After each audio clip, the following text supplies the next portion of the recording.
Okay, in this video, you're going to see Z channel, which is the creaky little drop that people use to access Little Falls, one of the most popular rapids on the Potomac in the DMV area. And when we're in Z channel, we're practicing boofing. There's two little spots to practice boofing around 3.6, 3.7 when we film this. And at the conclusion of our time in Z channel, that's when the class is over. We're with Kaleva's Cheat Lite while we're on Z channel. And at the end of that portion of the video, class is over. When we then run Little Falls afterwards, that is not as a class, it's not under the auspices of Kaleva in any way. That's just a paddle among friends that happened after practice. So enjoy. There's a little bit of tatering. I side surf Z channel, which is a pretty retentive little drop. And we run Little Falls in the Moonlight, which presents some interesting safety lessons learned. Frankly, it was a little bit scary for me, but also really exciting.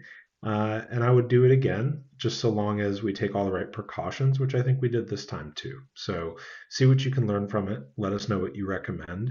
And let me know whether you paddle in the dark or in the moonlight, what you think about that. So. You see the eddy water behind it? Yeah. Kind of shiny.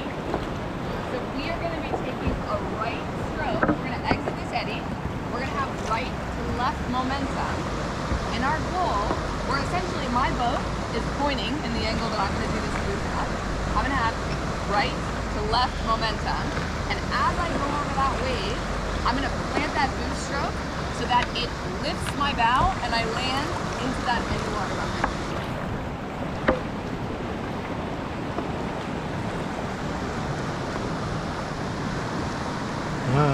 That's good.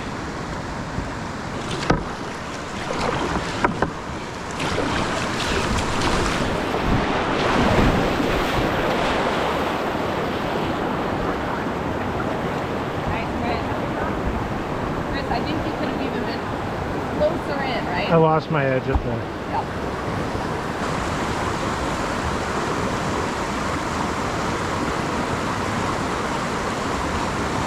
Yeah, Megan! Nice. All right!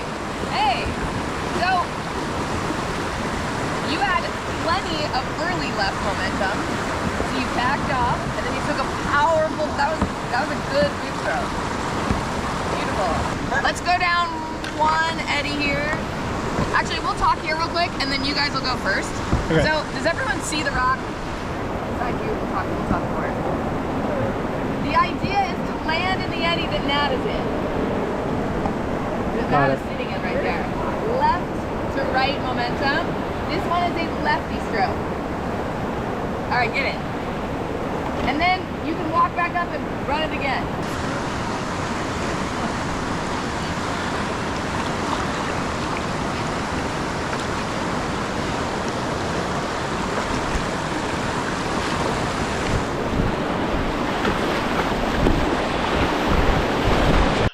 Hello, popping in with a little beta. That rock is undercut.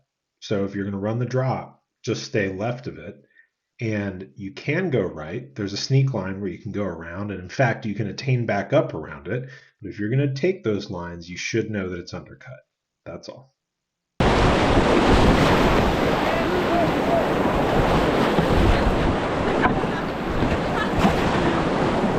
right, man. He's got it, he's got it. Yes, yes, you're good, you're good.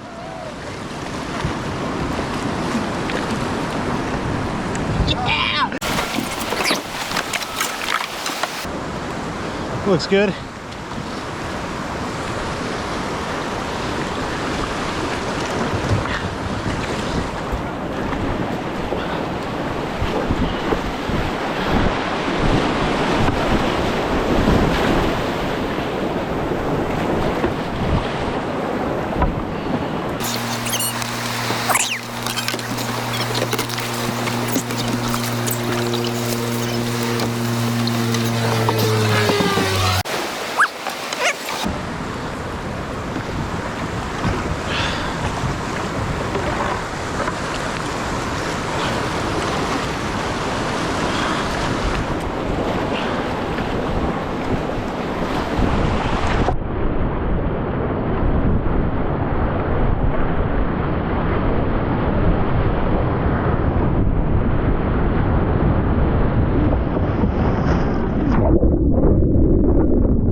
Pourover. I didn't know that until I tried to side surf it.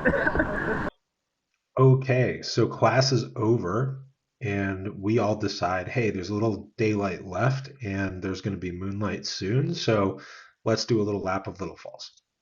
For the most part, the vast majority of the group is very comfortable with this rapid, has done it many times, know the lines, all that good stuff. And so we decide to go down. You'll notice I'm wearing my PFD inside, away from the water. Why am I doing that? Mainly just to show you my whistle.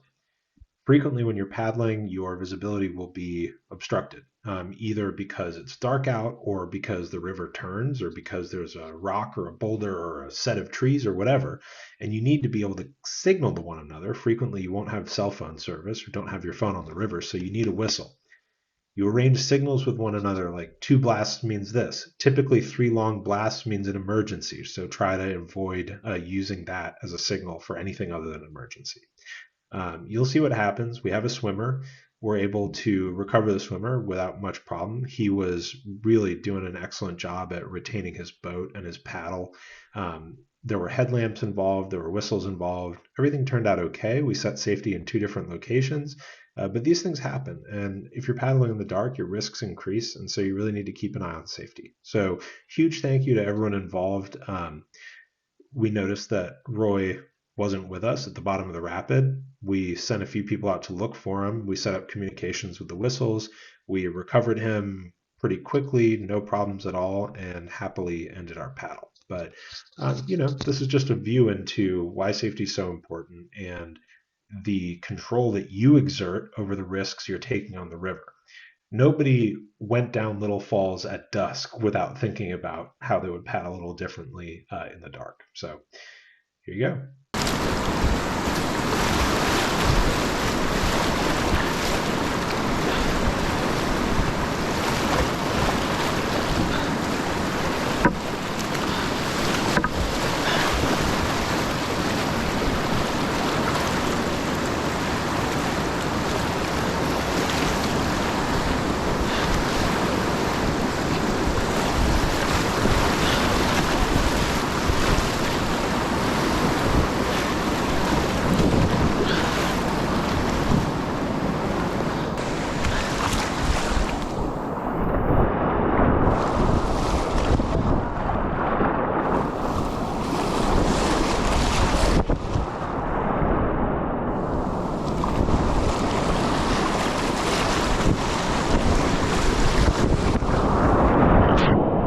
Okay, so at this point, I'm starting to wonder if I've bitten off a little more than I can chew. Read and run is a little scary to me. I don't like the idea of running into rocks that I can't see. My vision's kind of bad already, but this is also a really good opportunity for me to be feeling the water. As the daylight fades, I recognize it's probably going to get darker than I'd like it to. And so I stick to people in front of me. I take conservative lines, and I really try to listen to what the water is telling me by feel and touch. As the rapid progresses, it gets darker and the rapids become more difficult. And so I'm using things like landmarks, things like other boaters, things like the white caps, which the moonlight reflects off of really well, in order to stay between the proverbial navigational beacons. Freaks me out, honestly, and get a pretty reasonable adrenaline dump at the bottom. For a lot of paddlers, this might not look scary at all, but hey, scariest thing you've ever done is still the scariest thing you've ever done. And this isn't that for me, but definitely got a war whoop out of me once I got to the bottom. Like mid-air. It's good for like climbing.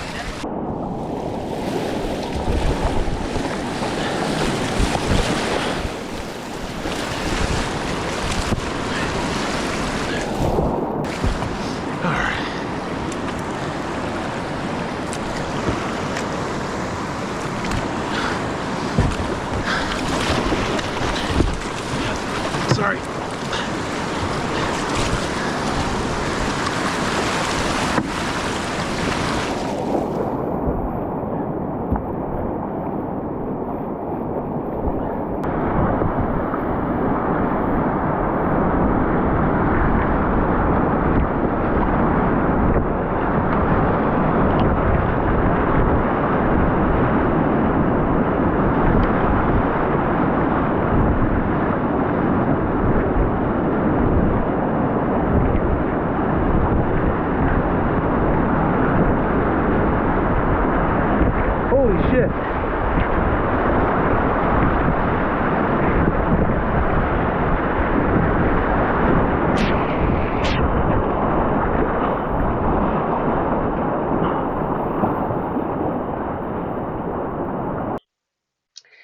This footage is also artificially lightened. The earlier clip is much brighter, and you can tell it's getting darker and darker. So, honestly, when I hit Little Falls, it's also high tide, and I had not run it at this level at the highest possible tide.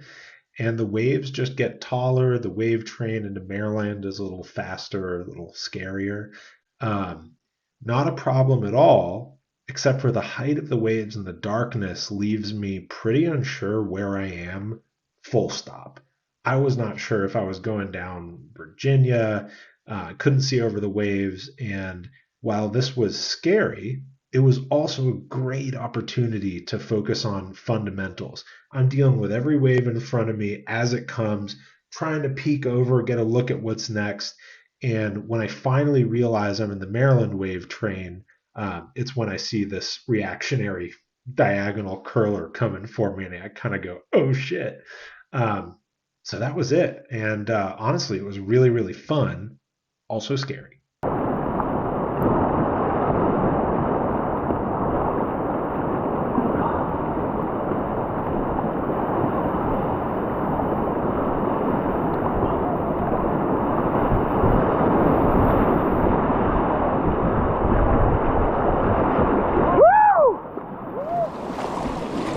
Holy shit! Punch welcome there by accident. Dad!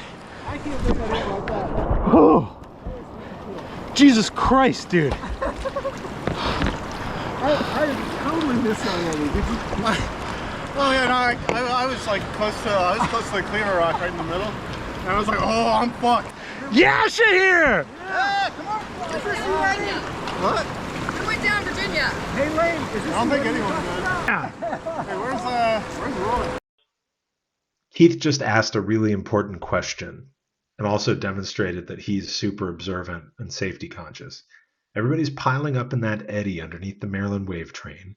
Lane comes in and goes, "Who went down Virginia?" And Keith looks around, assesses the situation, and goes, "Where's Roy?" Roy's a great guy we paddle with, and in this moment we realize he's unaccounted for. Now, another one of our friends, Matt, is up, had set safety under the island in the middle, looking down Virginia. And so we still have somebody up there who is super competent and knows what's going on. The rest of us are starting to realize that we may need to go looking for somebody or at least keep an eye out. So here we're doing a few things. The first is we're establishing the order in which we descended the rapid. That way we know who's missing, who's accounted for. We only have one person missing at this point, and that's Roy. And so I decided to get out of my boat and walk up over the rocks. Now, obviously, I'm doing this carefully because you don't want to injure yourself and create another victim. So make my way over the rocks. Don't have a headlamp, which I'm regretting very much at this moment. Next time I'll bring a headlamp and I will bring glow sticks. But the idea is to keep a lookout for anybody and also create audible relay points so that a message that might not make it from one person all the way down to another person can be relayed through people who are in between. Even that are just whistle signals. At the same time, we're establishing an outpost at the takeout so that we know if we hear two loud whistle blasts that somebody has found Roy at the takeout. That'll be important later. For the moment, I go up on the bank, Dale goes up above me, and we're working with Matt, Lane, Keith, a few others, so that there's basically no way Roy's going to get by us without us seeing him. Yeah, he must have been.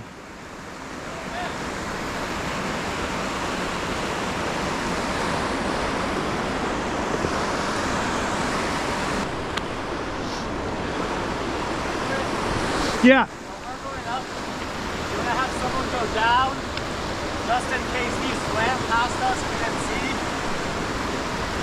Okay, do you want me to stay here? Just tell me what to do, I'll do it. Well, can you have one of that group go down, just to make sure he didn't swim to the takeout? Yes. Hey. Can one of you head to the takeout and make sure he didn't swim there? Okay. I got one. Keith, do you have a whistle? All right, good. And then wait a second, and then do two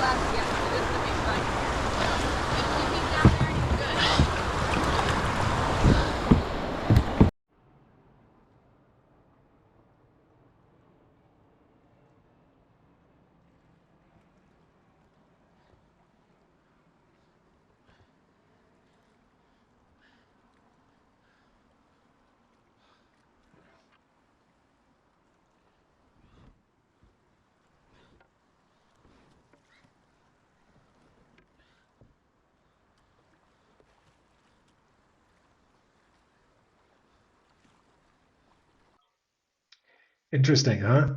So here's what I think happened. It's my understanding from my conversations with Roy. Basically, he ended up on the Virginia side, got eaten by Dark Side Hole, swam, and this is the most important thing. He prioritized his self rescue.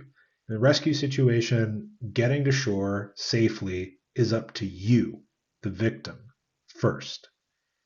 Everybody else involved is there to help you. But remember, their safety is also their priority because they're not trying to make another victim. So if you're swimming lackadaisically towards that eddy, kick it into high gear. It's your job. Ultimately, uh, Roy absolutely killed it. He retained his boat, he retained his paddle. I think he actually kind of straddled his boat and rowed it down the bank, paddled back up to the takeout, and met us there. Ultimately, this entire rescue was looking for a person who was already downstream and self rescued, came to the takeout, met everybody. That was that.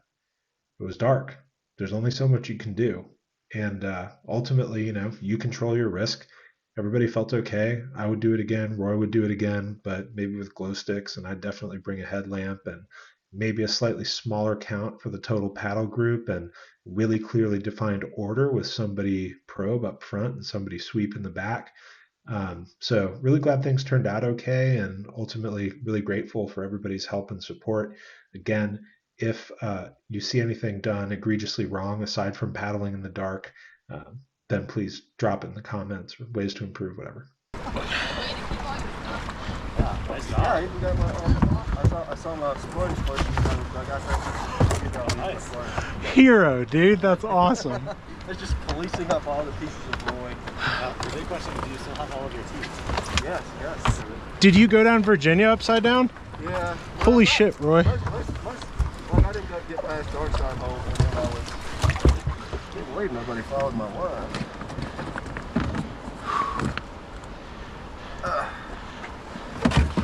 That's awesome, dude, though. It was like I was like, this is how I remember it. I can't get into an eddy for like. This immediately became the craziest 12 minutes of kayaking I've ever done. Okay, a couple more points, and please add more comments in the comment section here. There's a lot of people involved in this rescue. Some pros there. You have more brains, more eyes, more hands to assist with the rescue. Some cons there. More people means more potential victims. I could have fallen scrambling over those rocks and created a worse situation. And so, if you find yourself in a high body count rescue, then what you want to do is make sure you're being useful. Don't over insert yourself in somewhere that doesn't need your help. You can always be a lookout. You can always stand near the edge of the situation so that you can advise paddlers coming down the river what's going on with hand or paddle signals, or curious hikers who might be happening on the situation. But the main idea is don't make yourself a victim and do not impede the rescue. Now, the other thing that I noticed here is like repetition, practice little tiny skills like where to wedge your boat when you take out in a weird place on the river, or how to safely get back in your boat and seal launch off some weird rocks. All of that is really useful, and especially so in low light situations. So I recommend you practice that stuff, even just getting your throw bag out, getting a guide leash out, whatever it might be. Practice those things in the daylight if you are going to be attempting them in the dark.